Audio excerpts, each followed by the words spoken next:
Hitler was wildly popular until he invaded Poland. Right, the invasion of Poland was not popular with Germans, but up until that point, he had been a wildly successful politician from the perspective of the overwhelming majority of the German people.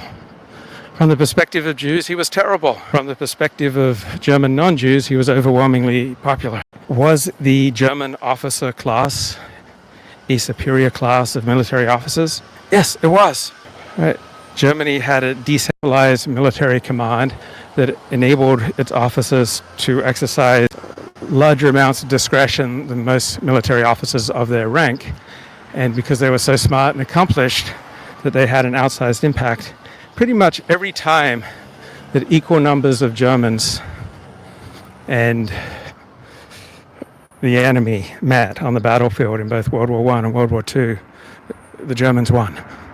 The Germans were, soldier for soldier, the superior fighting force in both World War I and World War II. One can recognize that the enemy has amazing traits. You don't have to just think that all goodness and excellence resides on your team. Now, CBS News led last night with this thinly sourced Atlantic piece by its editor Jeffrey Goldberg that Donald Trump had said that Hitler had done some good things. And this is a seeming advantage that the Democrats have, and that they can push stories into the news that just rely on one anonymous source. Right? If Republicans wanted to push similar story into the news, they would have to come up with several sources, including sources on the record. So when it comes to publishing damaging stories about politicians, right, the news media in particular is willing to go with a much lower bar with regard to Donald Trump than any other politician in recent memory. And this is seemingly a big Democratic advantage, except the enemy always gets a say in war.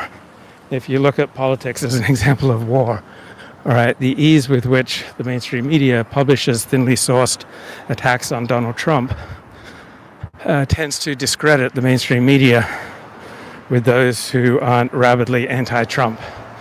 And so you'd think this would just be a big advantage for the Democrats, but it ends up being a significant hit to media credibility.